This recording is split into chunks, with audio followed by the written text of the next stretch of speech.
Быйыл бүтін Россия халық сонын алу сентябрь айында узашак. Бу карарны Россия Федерациясы хөкүмәте кабул итте. Гомумән, быйылгы халық сонын алуның әһәмияте нәрсәдә? Татарстанда игълан ителгән туган телләр һәм халыклар дуслыгы елында юристлар нинди эшчәнлек алып бара? Нинди яңа юридик төшенчәләр һәм законнар кулланышка кергән? Татарстан радиосының иртәнге туры эфир программасының кунагы Казан Федераль университеты доценты, юридик фәннәр кандидаты Рафаэль Шакирьянов шушы һәм башка мәсьәләләр турында сөйләде. Радио тыңлаучыларының актуаль сорауларына җавап бирде. Тапшыру кунагына без дә берничә сорау белән мөрәҗәгать иттек. Рафаэль Вәлиевич, хәерле иртә. Быелгы халык санын алуның әһәмиятенә тукталсагыз иде. Хәерле иртә. Bu әлбәттә инде бик мөһим вакыйга. Бу турыда Россия Федерация федеральный законы бар, һәм шулай Россия хөкүмәте үзенең бу турыда постановлениесен кабул итте. Менә шушы халык санын алуны оештыру дигән постановление. Бу нәрсә өчен кирәк? Бу әлбәттә инде статистик мәгълүматлар алу өчен кирәк бигрәк тә. Бүгенге көндә менә безнең ил ничек яши, Россия хөкүмәте нинди анда үзгәрешләр бара, һәм шулай инде bu демография мәгълүматлары, социаль һәм икътисад мәгълүматларны алып, алар нигезендә хөкүмәт безнең илебез инде зур планнар корырга тиеш, һәм нинди проблемалар бар, шул проблемаларны шушы күрсәтмәләргә нигезләп эшләргә тиешләр булып чыга инде. Туган телләр һәм халыклар бердәмлеге елында юристлар нинди эшчәнлек алып бара?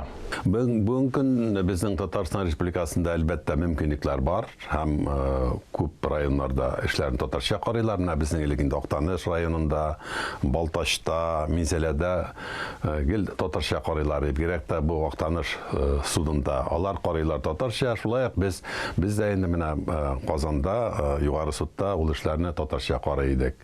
Менә Советлар Союзы вакытында тагы бер сүзне әйтәсе килә, без югары судта да, Верховный судта да беренче инстанция булып эшләрне татарча карый идек, һәм менә бу татарча караган эшләр шулай ук Москвага татар телендә китә иделәр, һәм Москвада югары Россия Федерациясының югары судында ул эшләрне татарча карыйлар иде. Анда безнең судьялар бар инде, менә Ринат Смаков, Ринат Миргалимович,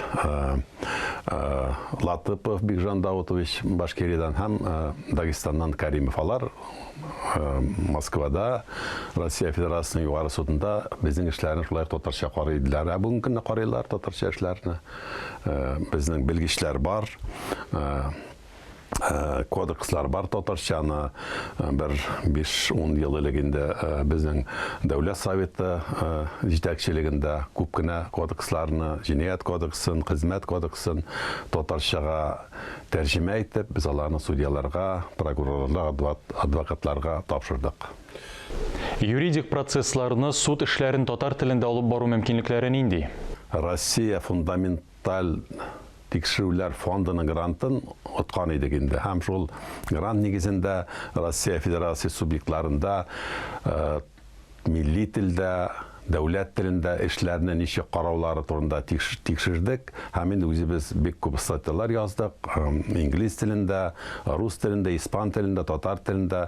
Һәм шул тикшерүләрдән соң без түбәндәге фикерләргә килдек.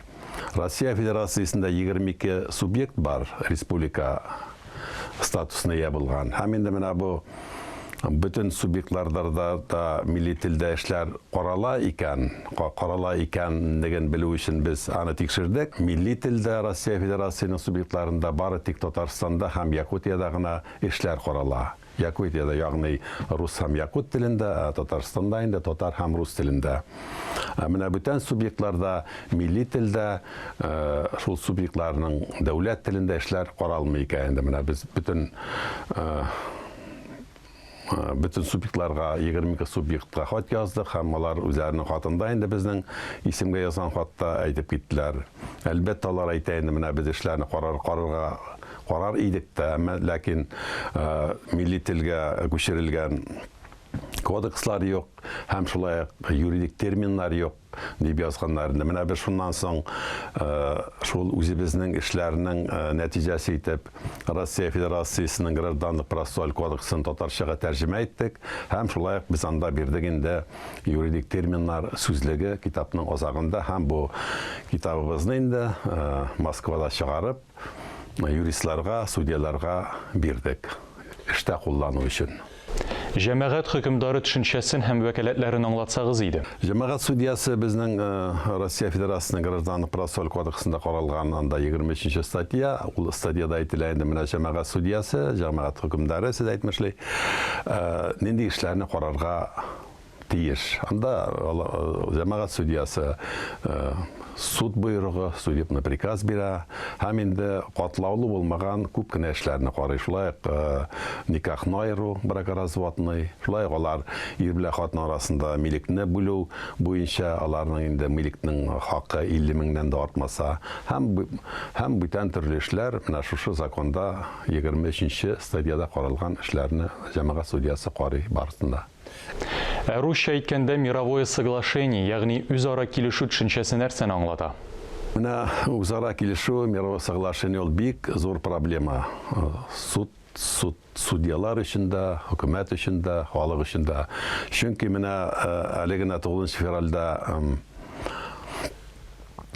Россия Федерациясының югары судында Россия судьяларының киңәшмәсе узды.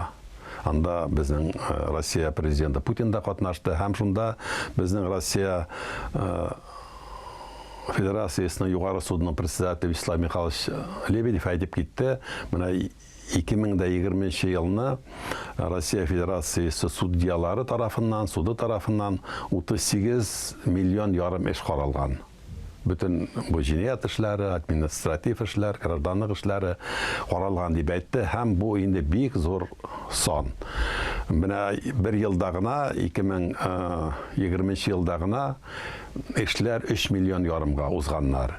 Менә шушы зур саннардан чыгып инде хөкүмәт тә, закон кабул итүче депутатлар да, судьялар да уйлыйлар, менә бу проблеманы ничегрәк, икенчерәк төрле хәл итеп булмый микән дип инде. Менә монда инде бөтенесе менә бу килештерү процедураларына, мировое соглашение, усара килешүләр институтларын тагы да карап, тагы да аларны алгарак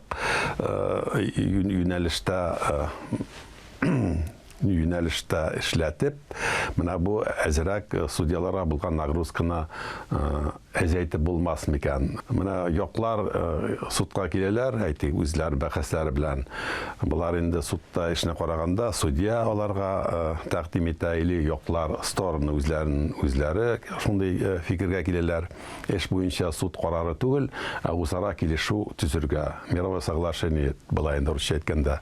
Һәм шушы мировое соглашение төзеп, эшне инде суд карары белән түгел, үзара килешеп битерәләр. Моның файдасы нәрсәдә? Бердән бер алар үзара дошман булып калмыйлар.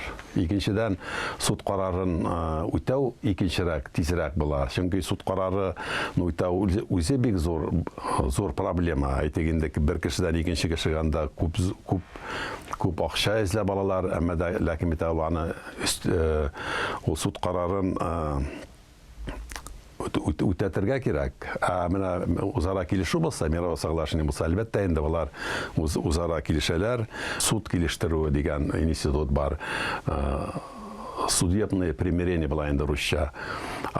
Шунда да күп эшләрне, бәлки граждан эшләрен карарлар. Чөнки суд килештерүендә анда судьялар булып инде, судьялар түгел, менә килештерүче булып, отставкадагы судьялар эшләргә тиешләр булып чыга. Әмма дә ләкин монда бер зур проблема килеп чыга. Бу эшләр суд килештерү эшләре карау өчен дә анда безнеңчә медиация бар, медиаторлар эшләрне карыйлар.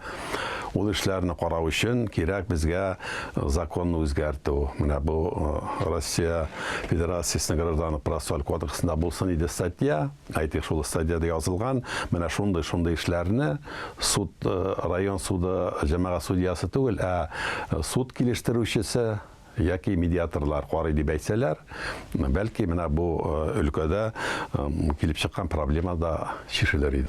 Рафаэль Вәлиевич, әңгәмәгез өчен зур рәхмәт. Актуаль әңгәмәнең бүгенге кунагы Казан Федераль университеты доценты, юридик фәннәр кандидаты Рафаэль Шакирьянов иде.